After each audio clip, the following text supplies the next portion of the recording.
অৰিজিত, ৰাকা আৰু ভাস্কৰ মূল যানখনলৈ উভতি অহাৰ পাছত আদিত্য আৰু অলোকক এখন কেৰিয়াৰ চিপৰ সহায়ত গ্ৰহটোৰ অধিবাসী সম্পৰ্কে সঠিক খবৰ আনিবলৈ পঠিয়াই দিলে। আদিত্য আৰু অলোক কেৰিয়াৰ চিপত উঠি ওচৰৰ চহৰখনৰ ফালে আগবাঢ়িল। চহৰত উপস্থিত হৈ দুয়ো কেৰিয়াৰ চিপৰ পৰা ৮০ মিটাৰমান ওখ এটা প্ৰকাণ্ড ঘৰৰ ওপৰৰ ছাদত নামিল। ঘৰবোৰৰ ছাদবোৰ খেলপথাৰৰ দৰে সমতল। হঠাৎ ঘৰটোৰ ভিতৰৰ পৰা অহা কিছুমান চিঞৰ বাখৰ দুয়োৱে শুনিবলৈ পালে। লগে লগে আদিত্যই সৰু চৰাইৰ দৰে যন্ত্ৰ এটা কেৰিয়াৰ চিপৰ পৰা উলিয়াই এৰি দিলে। যান্ত্ৰিক চৰাইটোৰ তললৈ নামি গ'ল আৰু সৰু সুৰুঙাৰে ঘৰটোৰ ভিতৰত সোমাল। ঘৰটোৰ ভিতৰৰ সকলোবোৰ দৃশ্য, চিঞৰ বাখৰবোৰ যান্ত্ৰিক চৰাইটোৱে পুষ্পকযানলৈ প্ৰেৰণ কৰিলে। লগে লগে পুষ্পকযানৰ কণ্ট্ৰল ৰুমত থকা ভিছন পৰ্দাৰ ৰঙা লাইটটো জ্বলি উঠিল। লগে লগে পুষ্পকযানত উপস্থিত থকা অৰিজিতে ভিছন পৰ্দাৰ ছুইচটো অন কৰি অডিঅ'থত ট্ৰেন্সক্ৰিপশ্যনৰ তাঁৰডালো সংযোগ কৰি দিলে। ভিছন পৰ্দাত এক বিশাল হলঘৰ জিলিকি উঠিল। হলঘৰটোৰ ভিতৰত অনেক কিম্ভূত কিমাকাৰ জীৱ দেখা পালে। মূৰটো প্ৰকাণ্ড আৰু গোল, মূৰত দুডাল এণ্টেনা। এইবোৰ ৰবট, অৰিজিতে লগে লগে চিঞৰি উঠিল। আটাইয়ে আগ্ৰহেৰে লক্ষ্য কৰিলে। এটা ৰবট আনবোৰতকৈ ওখ আসনত বহিছিল আৰু আনবোৰ ৰবট সন্মুখত শাৰী শাৰীকৈ বহিছিল। এনে এটা ঘটনা ঘটিব বুলি আগতেই জানিছিলোঁ। প্ৰকৃততে ই আমাৰ বাবে অতি বিপদৰ কথা। শাৰী শাৰীকৈ বহি থকা ৰবটবোৰৰ মাজৰ পৰা এটা ৰবটে ক'লে, একো বিপদৰ কথা নহয়, মানুহে আমাৰ একো কৰিব নোৱাৰে। আন এটাই ক'লে, সেইবুলি আমাৰ গ্ৰহলৈ মানৱক আহিবলৈ দিয়াটো উচিত হোৱা নাই। সিহঁতৰ দৰে ধূৰ্ত আৰু বিশ্বাসঘাতক জাতি এই মহাবিশ্বত নাই। হ'লেও চিন্তা কৰিব লগা একো নাই, কাৰণ সিহঁত আমাতকৈ অনেক দুৰ্বল আৰু মৰণশীল। আন এটা চুপি চাপৰ ৰবটে ক'লে। ইতিমধ্যে দেখা গৈছে মানুহ জাতিটো বিজ্ঞান আৰু প্ৰযুক্তিত যথেষ্ট আগবাঢ়িছে। হয়তো আৰু এটা যুগৰ পাছত সিহঁত আমাতকৈ শক্তিশালী হৈ উঠিব। ওখ আসনত বহা প্ৰকাণ্ড ৰবটটোৱে ক'লে।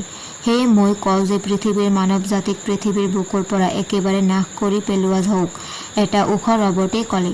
কিহৰ কাৰণে মই এই কথাত ঘোৰ বিৰোধী, ওখ আসনত বহা ৰবটটোৱে ক'লে। কাৰণ সিহঁতে এই মৰুত গ্ৰহলৈ অহা নিশ্চয় কিবা উদ্দেশ্য আছে, আৰু সেই উদ্দেশ্য নিশ্চয় সৎ নহয়। হয়তো সিহঁতে আমাক ধ্বংস কৰি এই গ্ৰহত আধিপত্য বিস্তাৰ কৰিব। কিন্তু আমি পাহৰি যোৱা উচিত নহ'ব যে এসময়ত এই গ্ৰহ এই মানৱ জাতিৰে আছিল। বহু বছৰ পূৰ্বে এই গ্ৰহত এক মহাপ্ৰলয় হৈছিল আৰু সেই মহাপ্ৰলয় হোৱাৰ পূৰ্বে এই মানৱসকলে এই গ্ৰহ পৰিত্যাগ কৰি সৌৰজগতৰ পৃথিৱী নামৰ গ্ৰহটোলৈ ঢাপলি মেলিছিল। অৱশ্য জৈৱ প্ৰাণী মাত্ৰেই সেই মহাপ্ৰলয়ত শেষ হৈ গৈছিল। মানুহো বাচি নাথাকিলহেঁতেন।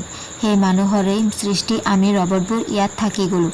ওখ আসনত বহা ৰবটটোৱে ক'লে, হয়, আমাৰ জন্মদাতা হৈছে মানুহ। এই গ্ৰহত তোমালোকে এক পৰম বিস্ময়কৰ সভ্যতা গঢ়ি তুলিছিল, যাৰ নিদৰ্শন সিঁচৰিত হৈ আছে এই মৰু গ্ৰহৰ বুকুত। আমিও সেই সভ্যতাৰে নিদৰ্শন। এই মৰু গ্ৰহৰ পৰা মানুহ জাতিটো অকল সৌৰজগতৰ পৃথিৱীলৈকে যোৱা নাছিল, তেওঁলোকে এই মহাবিশ্বৰ আৰু অনেক গ্ৰহত গৈ খোপনি পুতিছিল। সেই নতুন জগতবোৰত তেওঁলোকে চাগৈ কিমান বিস্ময় সৃষ্টি কৰিছে। ওখ আসনত বহা ৰবটটোৱে ক'লে। তাৰ মানে আমি নিজে সৃষ্টি হোৱা নাই? ৰবট এটাই প্ৰশ্ন কৰিলে। ৰবটটোৰ কথাত কেইটামান ৰবটৰ একেলগে হাঁহি উঠিল। এই কথা অসম্ভৱ, আজিলৈকে এটা ৰবটো নিজে সৃষ্টি হোৱা নাই। ওখ আসনৰ ৰবটটোৱে ক'লে। সেইবোৰ কথা আমি এতিয়া বাদ দিয়া উচিত। আমাৰ আলোচনাৰ বস্তু আছিল যে আমাৰ গ্ৰহত উপস্থিত হোৱা মানুহবোৰক আমি এতিয়া কি কৰা উচিত। এজনে চিঞৰি উঠিল। আমাৰ গ্ৰহটো হাজাৰ হাজাৰ বছৰৰ পাছত আকৌ জীৱ জগতৰ বাহুপযোগী হৈছে। এই মানুহবোৰ যদি ঘূৰি আহে এই গ্ৰহলৈ, আন এজনে প্ৰশ্ন কৰিলে। সেই কাৰণেইতো কৈছোঁ বন্ধু, এই মানুহবোৰক আৰু এই গ্ৰহৰ পৰা ঘূৰি যাবলৈ দিয়া নহ'ব। ইহঁতক ধ্বংস কৰি পেলোৱা হওক। চুটি চাপৰ ৰবটটোৱে চিঞৰি চিঞৰি ক'লে। কেতিয়াও হ'ব নোৱাৰে। আমাৰ জন্মদাতা মানুহবোৰক কেতিয়াও ধ্বংস কৰিবলৈ দিব নোৱাৰোঁ। তেওঁলোক আমাৰ আলহী, যিমান দিন ইচ্ছা তেওঁলোক ইয়াত থাকক। পিছফালৰ পৰা ৰবট এটাই চিঞৰি উঠিল। হ'বই নোৱাৰে, এদলে চিঞৰি উঠিল। কিয় হ'ব নোৱাৰে? আন এদলে প্ৰতিবাদ কৰিলে। ইতিমধ্যে দুয়ো দলৰ চিঞৰ বাখৰত কাৰো কথা কোনেও নুশুনা হ'ল। এনেতে কোঠাটোৰ ভিতৰত চাইৰেনৰ দৰে শব্দ এটা ৰৈ ৰৈ বাজিবলৈ ধৰিলে। তাৰ পাছত গুৰু গম্ভীৰ মাতেৰে যান্ত্ৰিক শব্দ এটা ভাহি আহিল। সাৱধান সাৱধান, আমাৰ গোপন কক্ষত দুটা ভিন্ন গ্ৰহী সোমাবলৈ চেষ্টা কৰি আছে। কথাষাৰ শুনাৰ লগে লগে আটাইৰে মাজত পুনৰ চিঞৰ বাখৰ আৰম্ভ হ'ল। কেইটামান ৰবটে হাতত মাৰণাস্ত্ৰ লৈ খৰধৰকৈ সিহঁতৰ গোপন কক্ষৰ ফালে আগুৱাই গ'ল। কেইটামান ৰবটে হাতত মাৰণাস্ত্ৰ লৈ খৰধৰকৈ সিহঁতৰ গোপন কক্ষৰ ফালে আগুৱাই গ'ল। ছাদৰ ওপৰত থকা আদিত্য আৰু অলকে সেই সময়তে কেৰিয়াৰ চিপৰ সহায়ত আন এটা ঘৰৰ ছাদলৈ উৰি গৈছিল।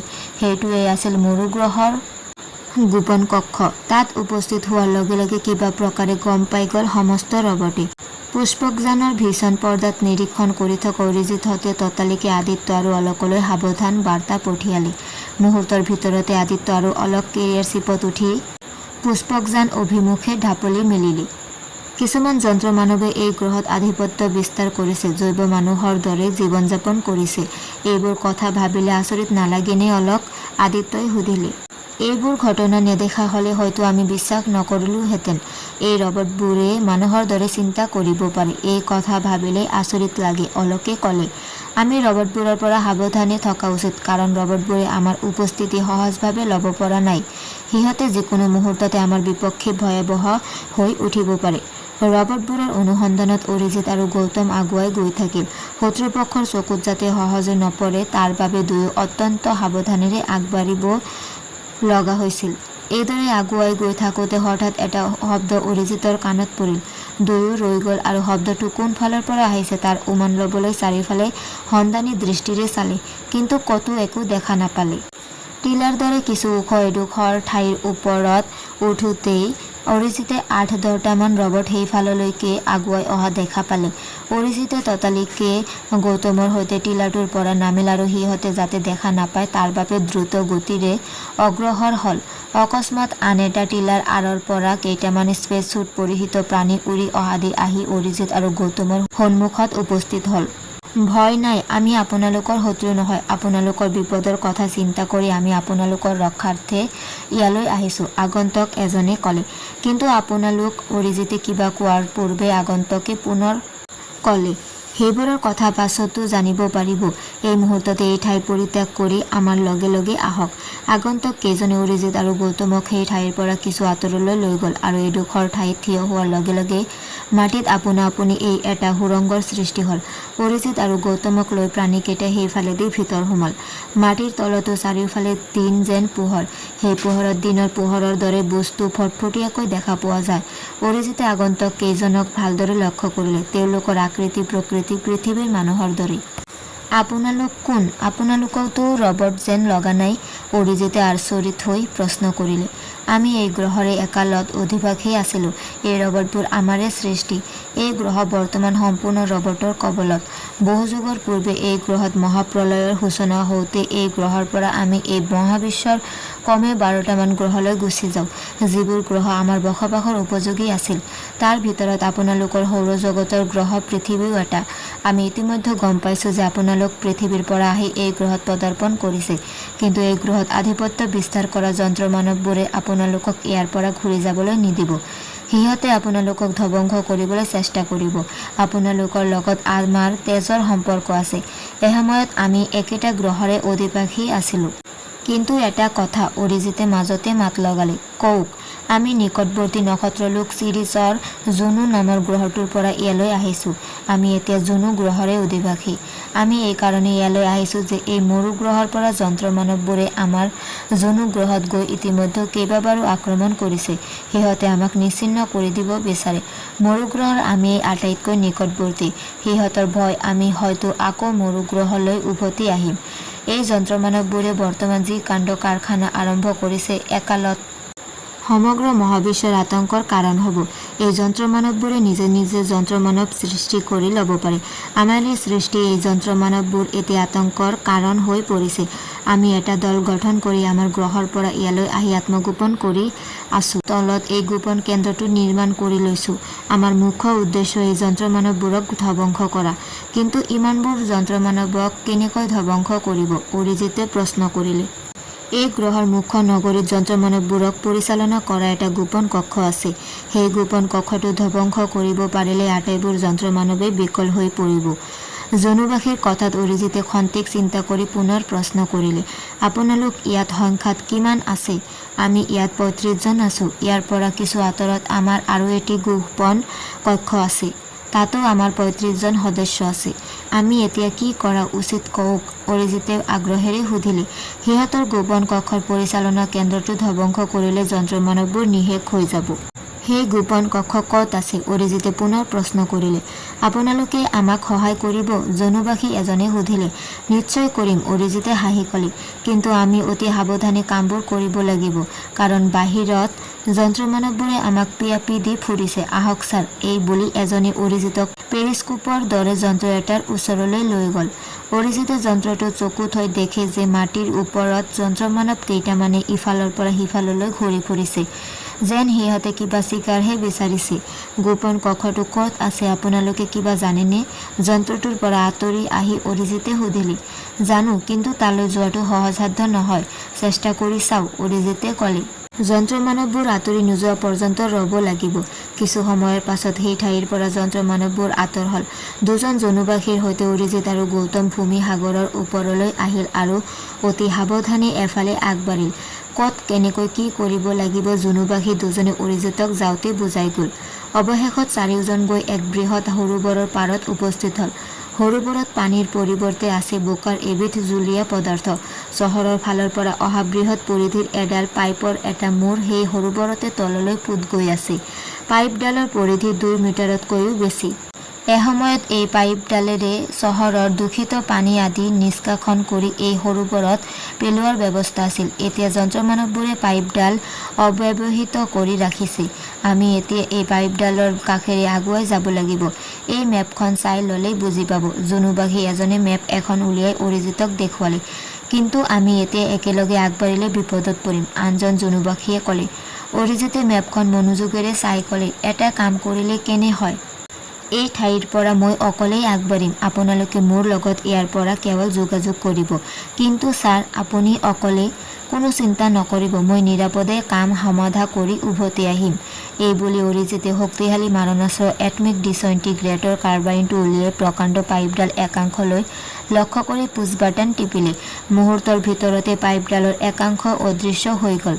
গৌতম আৰু জনুবাসী দুজনে আচৰিত হৈ অৰিজিতলৈ চালে। মোৰ এইটোৱে আটাইতকৈ সুগম পথ হ'ব, এই বুলি অৰিজিতে হাঁহি এটা মাৰি পাইপডালৰ ভিতৰ সোমাল আৰু ক্ৰমান্বয়ে আগুৱাই গৈ থাকিল। ১১ দীঘল পাইপডালৰ ভিতৰত ক'তো একো বাধা নাছিল। মাথোন পাইপডালৰ তলফালে জমা হৈ আছিল মাটি, বালি, সৰু সৰু শিল আদি। অতীতত এইবোৰ পানীৰ লগত উটি আহি পাইপৰ ভিতৰফালে জমা হৈ আছিল। সেইবোৰ শুকাই এতিয়া টান মাটিলৈ পৰিৱৰ্তন হৈছে। সেইবোৰৰ ওপৰেদি অৰিজিত আগবাঢ়ি গৈ থাকিল। জেটপেডৰ সহায়ত পাইপডালৰ মাজেৰে উৰি যাওঁতে বেছি সময় নালাগিল। পাইপডালৰ একেবাৰে শেষৰ মূৰটোত উপস্থিত হৈ অৰিজিতে দেখে যে মুখখন এখন ঢাকোনৰ দ্বাৰা সম্পূৰ্ণ বন্ধ কৰি ৰখা আছে।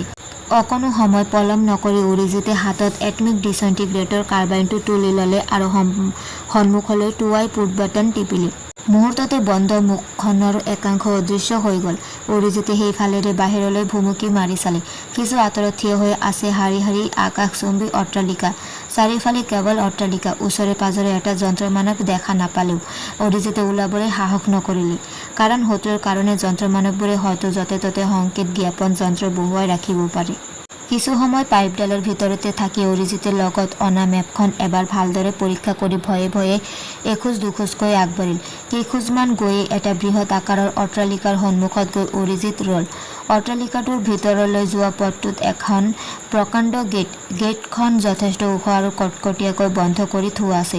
অৰিজিতে পুনৰ গেটখনলৈ লক্ষ্য কৰি এটমিক ডিছইণ্টিগ্ৰেটৰ কাৰ্বাইনৰ পুছ বাটন টিপিলে। মুহূৰ্ততে গেটখনৰ একাংশ নিশ্চিহ্ন হৈ গ'ল। এনেতে এজাক মৌ-মাখি উৰি অহাৰ দৰে যান্ত্ৰিক শব্দ এটা আহি অৰিজিতৰ কাণত পৰিল। শব্দটোৰ উৎস বিচাৰি অৰিজিতে চাৰিওফালে চকু ফুৰালে, কিন্তু একোকে চকুত নপৰিল। অৰিজিতৰ বুজিবলৈ বাকী নাথাকিল যে ইতিমধ্যে যন্ত্ৰ মানৱবোৰে তেওঁৰ উপস্থিতিৰ কথা গম পাই গৈছে। সেয়ে অৰিজিত আগতকৈ বেছি সাৱধান হ'ল। মেপখন আকৌ এবাৰ চাই লৈ অৰিজিত কিছুদূৰ পোনে পোনে আগুৱাই গৈ দক্ষিণ ফালৰ ঘৰবোৰৰ ফালে ঘূৰিল। এনেতে জুইশলা বাকচৰ দৰে সৰু কিবা এটা অৰিজিতৰ ফালে উৰি অহা দেখি ৰৈ যাবলৈ বাধ্য হ'ল। যন্ত্ৰটো আহি অৰিজিতৰ কাষ চাপি শূন্যতে ৰল আৰু তাৰ পৰা টুইট টুইটকৈ এটা শব্দ ওলাবলৈ ধৰিলে। শব্দটো ধীৰে ধীৰে মাৰ যোৱাৰ পাছতে এটা যান্ত্ৰিক মাত অৰিজিতৰ কাণত পৰিল। যন্ত্ৰটোৱে অৰিজিতক সাৱধান কৰি দি ক'লে, পৃথিৱীবাসী, তুমি আমাৰ যথেষ্ট ক্ষতি সাধন কৰিছা। তোমাৰ উদ্দেশ্য ভাল নহয়, ইয়াৰ ফল কিন্তু ভয়াৱহ হ'ব। যন্ত্ৰ আৰু জীৱৰ মাজত পাৰ্থক্য আছে পৃথিৱীবাসী, তুমি আমাক নোৱাৰিবা। আমি মুহূৰ্তৰ ভিতৰতে যন্ত্ৰ মানৱ তৈয়াৰ কৰি ল'ব পাৰোঁ, কিন্তু তোমালোকে মুহূৰ্তৰ ভিতৰতে মানুহ সৃষ্টি কৰিব নোৱাৰা। এই গ্ৰহ বৰ্তমান যন্ত্ৰ মানৱৰ গ্ৰহ। ইয়াত আমি কোনো জৈৱ প্ৰাণীৰ উপস্থিতি কামনা নকৰোঁ। তুমি ইয়াৰ পৰা সোনকালেই আঁতৰি যোৱা পৃথিৱীবাসী। মই মোৰ কাম সমাধা নকৰাকৈ আঁতৰি নাযাওঁ, অৰিজিতে ক'লে। তোমালোকৰ সৃষ্টিকৰ্তা হৈছে মানুহ। মানুহৰ বল বুদ্ধিতে তোমালোকে ইমান ক্ষমতাশালী হলা। মানুহৰ হিতাৰ্থে তোমালোকক সৃষ্টি কৰা হৈছিল, অথচ তোমালোকে মানুহৰ বিপক্ষে আজি অস্ত্ৰ ধৰিছা। তোমালোকে এই গ্ৰহৰ বাহিৰেও জানো অন্য গ্ৰহতো আধিপত্য বিস্তাৰ কৰিবলৈ চেষ্টা কৰিছা। তোমালোক পুনৰ মানুহৰ ওচৰত বশ নোহোৱা পৰ্যন্ত মই তোমালোকক ধ্বংস কৰি যাম। সেই সময়তে কেইবাটাও যন্ত্ৰমানৱে এটা ঘৰৰ ভিতৰৰ পৰা অৰিজিতক আক্ৰমণ কৰাৰ উদ্দেশ্য ওলাই আহিল। কিন্তু সিহঁতে আক্ৰমণ কৰাৰ আগতে অৰিজিতে এটমিক ডিছইণ্টিগ্ৰেটৰ কাৰ্বাইনৰ জৰিয়তে আটাইবোৰ যন্ত্ৰমানৱকে নিশ্চিহ্ন কৰি পেলালে। টিপ টিপ। হঠাৎ এটা চিনাকি শব্দ অৰিজিতৰ কাণত পৰিল। পুষ্পকজানৰ কেৰিয়াৰ চিপৰ শব্দ।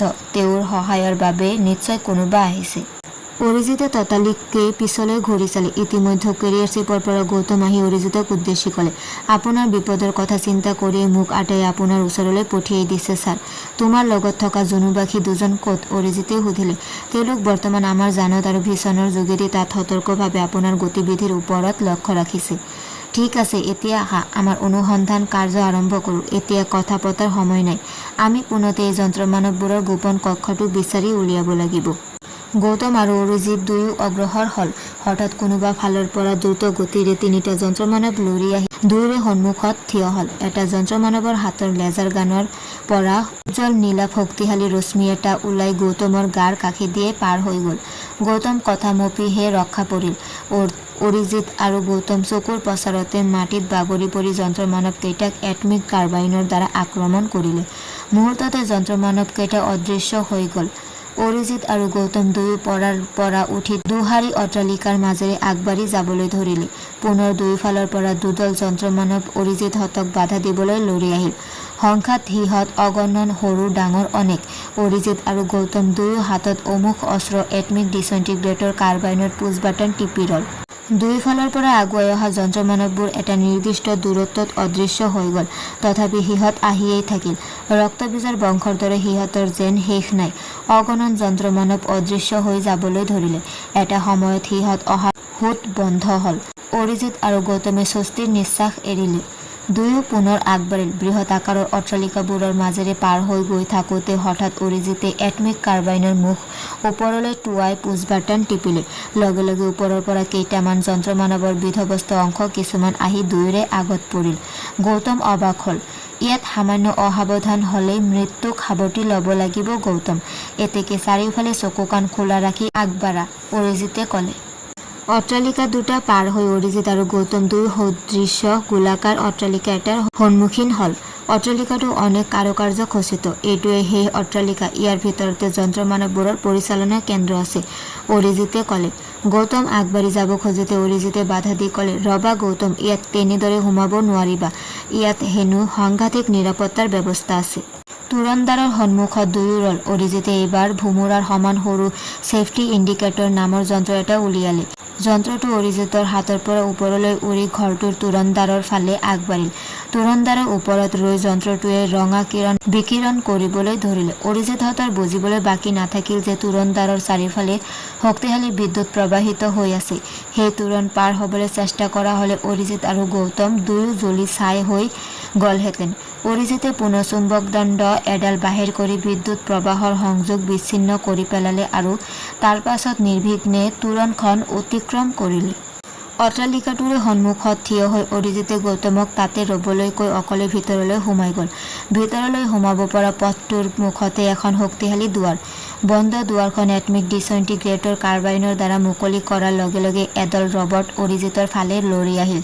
অৰিজিত ইয়াৰ ফালে সাজু হৈয়ে আছিল। হাতত লৈ থকা এটমিক ডিচইণ্টিগ্ৰেটৰ কাৰ্বাইনৰ পুছ বাটনটো হেঁচি দি তাৰ শক্তি আগতকৈ অনেক বঢ়াই দিলে।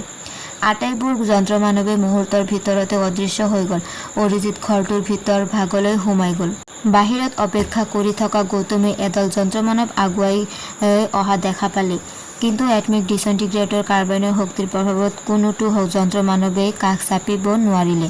কিন্তু গৌতমৰ সামান্য অমনোযোগিতাৰ বাবে অকস্মাত দুয়োফালৰ পৰা দুডাল শক্তিশালী জৰি আহি তেওঁৰ হাত দুখন লৰচৰ কৰিব নোৱাৰাকৈ মেৰিয়াই ধৰিলে।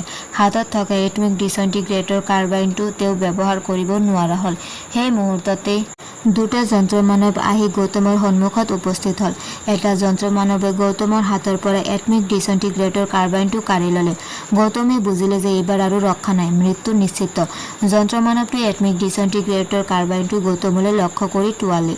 পুষ্পকজানত বহি আদিত্যহঁত আৰু জুনু গ্ৰহবাসী দুজনে ভীষণ পৰ্দাত এই সকলোবোৰ লক্ষ্য কৰি আছিল। গৌতমক বিপদত পৰা দেখি তেওঁলোকে লগে লগে অৰিজিতৰ লগত সংযোগ স্থাপন কৰিলে। হেল্ল', আমি পুষ্পকৰ পৰা কৈছোঁ। Hello' sir. গৌতম বিপদাপন্ন। আপোনাৰ সন্মুখত থকা পৰিচালনা কেন্দ্ৰটো শীঘ্ৰেই ধ্বংস কৰক। হাৰি আপ ছাৰ। অৰিজিতে ততালিকে এটমিক ডিচইণ্টিগ্ৰেটৰ কাৰ্বাইনটো সন্মুখলৈ টোঁৱালে। সন্মুখত এটা বৃহৎ যন্ত্ৰ। এই যন্ত্ৰটোৱে যন্ত্ৰমানৱবোৰৰ মগজু পৰিচালনা কৰে। অৰিজিতে পুছ বাটনত চাপ দিয়াৰ লগে লগে যন্ত্ৰটো অধিকাংশ অদৃশ্য হৈ গ'ল।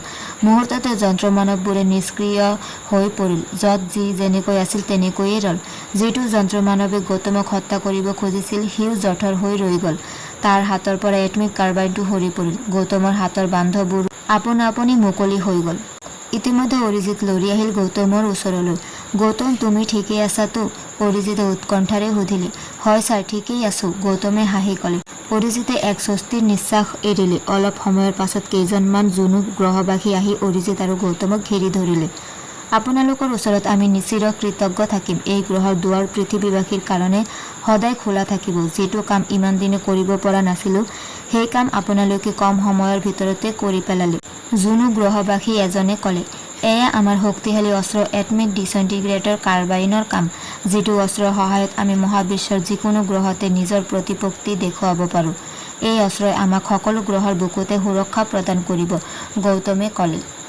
আপোনালোকে এই গ্ৰহ সুন্দৰকৈ সজাওক, ফুলে ফলে জাতিষ্কাৰ কৰক, বিশ্ব মহাবিশ্বলৈ শান্তি মৈত্ৰীৰ হাত আগবঢ়াওক, অৰিজিতে ক'লে।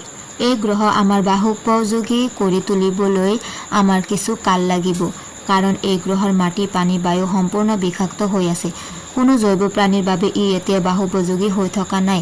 আমাৰ জুনু গ্ৰহত এই বিষয়ে বিজ্ঞানীসকলে গৱেষণা চলাই আছে যাতে শীঘ্ৰে এই গ্ৰহৰ দূষিত বায়ু আঁতৰ কৰি আমাৰ বাসোপযোগী কৰিব পৰা যায়, জুনুবাসী এজনে ক'লে। ধন্যবাদ বন্ধুসকল, শীঘ্ৰেই যাতে এই গ্ৰহ বাসোপযোগী হয় আমি তাকে কামনা কৰোঁ। আমি আকৌ আহিম ইয়ালৈ, অৰিজিতে ক'লে। আমি অপেক্ষা কৰিম। জুনু গ্ৰহলৈকো আমন্ত্ৰণ থাকিল। মনত ৰাখিব, এসময়ত আমি একেটা গ্ৰহৰে আছিলোঁ। সদায় মনত থাকিব। এতিয়া আমাক বিদায় দিয়ক বন্ধুসকল। অৰিজিতহঁতে বিদায় ল'লে। পুষ্পকজানে মৰু গ্ৰহ এৰি পুনৰ মহাকাশলৈ ঢাপলি মেলিলে। এৰি থৈ অহা মৰু গ্ৰহটো ক্ৰমাৎ সৰুৰ পৰা সৰু হৈ আহি এটা সময়ত নেদেখা হৈ গ'ল। বিশ্ব ব্ৰহ্মাণ্ডৰ কোটি কোটি জগতৰ ক্ষুদ্ৰাতি ক্ষুদ্ৰ এখন জগত এৰি অৰিজিতহঁত আগুৱাই গ'ল এখন নতুন জগতৰ সন্ধানত। সমাপ্ত।